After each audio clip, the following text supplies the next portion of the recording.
अस्सलाम वालेकुम नाज़रीन, मैं नाज सहतो हूँ और आप देख रहे हैं मेरा यूट्यूब चैनल नैरेटिव विथ नाज सहतो।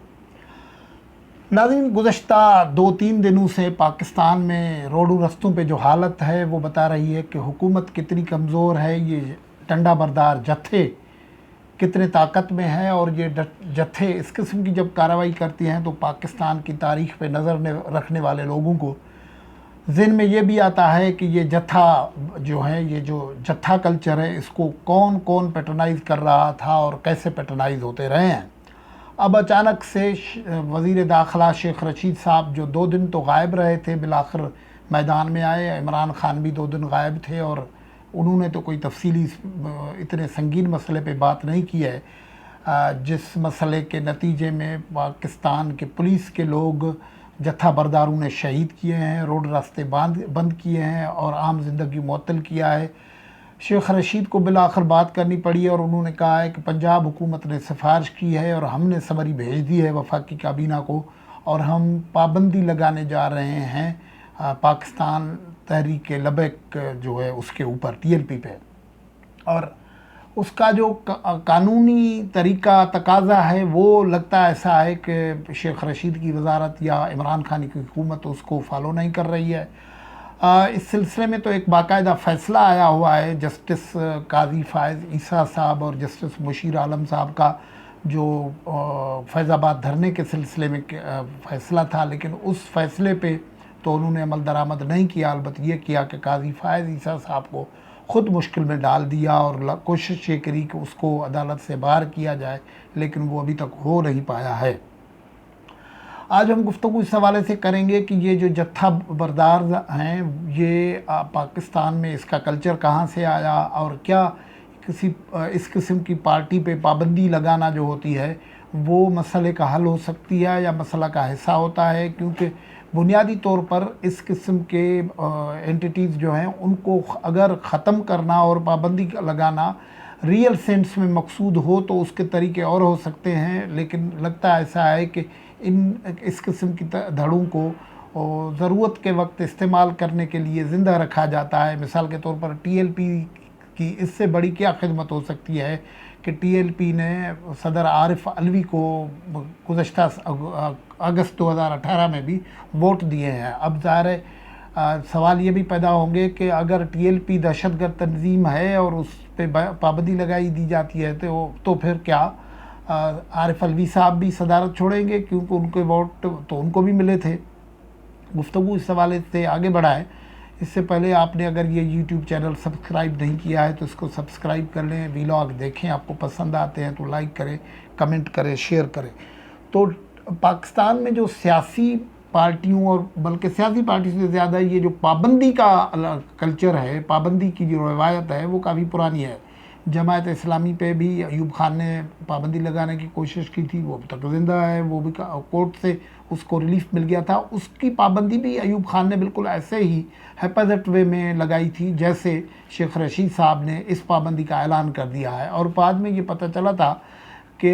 बहरहाल कुछ फोर्सेस थी जो रास्ता खुला रखना चाह रही थी कि वो अदालत में जाएं और वहाँ से अपना काम करवा के आए। और इस तरीके से गालिबन शेख रशीद साहब पुराने खिदमतगार रहे हैं इन लोगों के, वो ख़ुद भी जत्था बरदारी करते रहे हैं, तो वो ये रास्ता खोलना चाह रहे हैं, इसलिए पाबंदी का अंदाज़ वही अपनाया हुआ है। वरना कानूनी तरीका तो काजी फ़ायज़ ईसा ने, जैसे हमने कहा, फैज़ाबाद धरने केस में बता दिया है और उस पर उन्होंने ये कहा है कि आपने सारा मटीरियल देना है उस पार्टी के ख़िलाफ़ जो फॉरेन फंडिंग पर कहीं से ले रही है। TLP के मामले में शेख रशीद और दूसरे ज़रा अब ये भी कह रहे हैं कि उनकी फॉरेन फंडिंग भी होती है और वो दहशतगर्दी के वाक़यात में है, जो दहशतगर्दी एक्ट 1997 का है उसमें पे भी लागू होता है। तो फिर आप ये मटीरियल जाएंगे लेके जाएंगे इलेक्शन कमीशन ऑफ पाकिस्तान में, वो जाएंगे सुप्रीम कोर्ट में और इस तरीके से पाबंदी होगी। लेकिन दूसरा तरीका जो दहशतगर्दी एक्ट वाला है वो डायरेक्ट है, तो वो उसको इस्तेमाल कर रहे हैं ये इमरान खान की हुकूमत। अब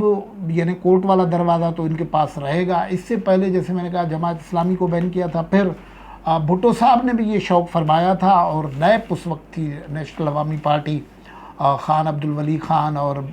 अताउल्लाह मेंगल और दूसरी पार्टी जो थी उनको पाबंदी लगाई थी। وہ کچھ عرصے تک نیب ٹریبیونل چلا تھا، قیدی ان کے حیدرآباد میں رکھے گئے تھے، پھر ضیاء الحق کی حکومت آئی اور پھر ان کی بھی بحالی ہو گئی، اور وہ نیب جو ہے اب وہ پتہ نہیں کتنے مختلف روپ میں کام کر رہی ہے، وہ ANP کی صورت میں کام کر رہی ہے، PTM خود اس کا ریفلیکشن کہا جاتا ہے موجود ہے، نیشنل پارٹی کی صورت میں ہے، بلوچستان نیشنل پارٹی کی صورت میں، بہت سارے اس کے شیڈز آئے، جہاں تک کہ عوامی تحریک بھی اس کا حصہ رہی تھی، تو وہ اس کا ریفلیکشن بھی سندھ میں موجود ہے، تو وہ بھی کام نہیں کر چل سکا۔ پھر اس کے بعد یہ جو سیکٹرین جماعتیں تھیں، جو لشکر تھے اور سپاہ تھے اور پتہ نہیں کیا کیا تھے، وہ ضیاء الحق صاحب کے زمانے میں گرو ہوئے تھے، اور وہ پاکستان کی انٹرنل پالیٹکس اور ریجنل پالیٹکس اور انٹرنیشنل پالیٹکس کی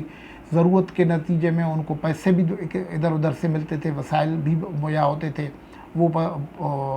ان پہ پابندیاں لگی، لیکن وہ دوسری تنظیموں کے نام سے اب بھی کام کر رہے ہیں۔ اب ہم ان کے نام اس وقت یہاں نہیں لے رہے ہیں، لیکن جیسے سپاہ صحابہ موجود ہے، ایک تھی اس پہ پابندی لگی، وہ اب کسی اور نام سے کام کر رہی ہے۔ تحریک فقہ نفاذ فقہ جعفریہ تھی، وہ تحریک نفاذ فقہ جعفریہ اس کا درست نام تھا، وہ تھی، وہ کسی دوسرے نام سے اس وقت وہی لوگ کام کر رہے ہیں۔ تو ریسنٹلی ایسے اور گروپس میں بھی بین لگی، وہ بھی کام کر رہے ہیں۔ تو یہ کیا، یہ جس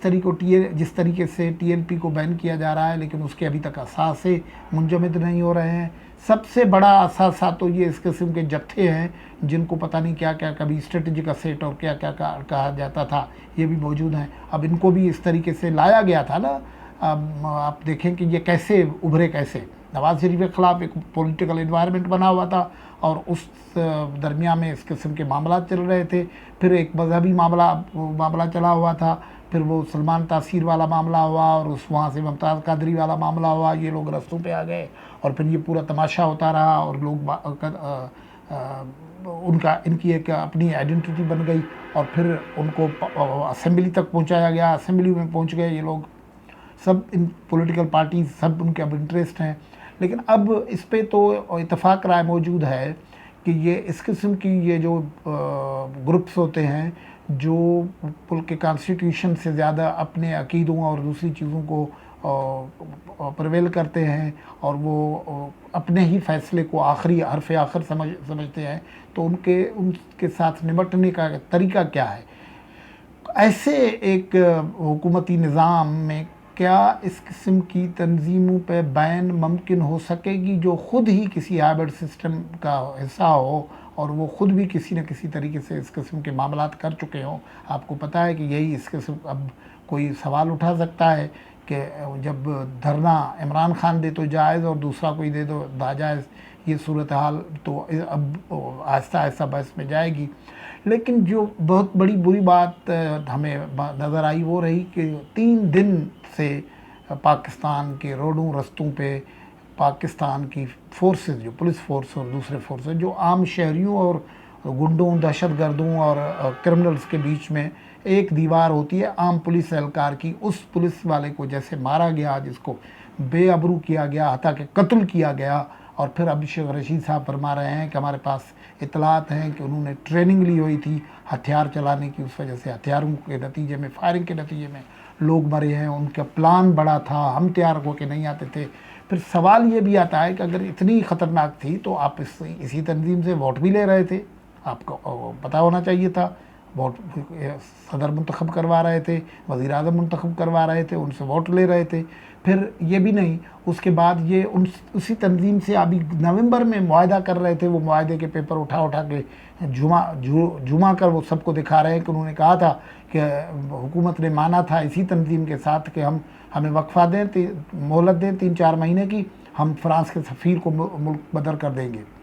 تو یہ کون سا عقل مندی تھی جو کام کر رہی تھی؟ اور یہ ہمیں یوں لگ رہا ہے کہ یہ جو ابھی انہوں نے فیصلہ کیا ہے TLP پہ پابندی والا، جس کا ابھی فارملٹیز تو ہونی ہے، لیکن وہ اتنی اچھی خاصی فارملٹیز ہوں گی کہ الجھاؤ بڑھے گا، اور الجھاؤ بڑھنے میں سارا کردار اس حکومت کا ہوگا۔ آپ اپنی رائے ضرور اس پہ دیں۔ گفتگو سے اجازت، اللہ حافظ۔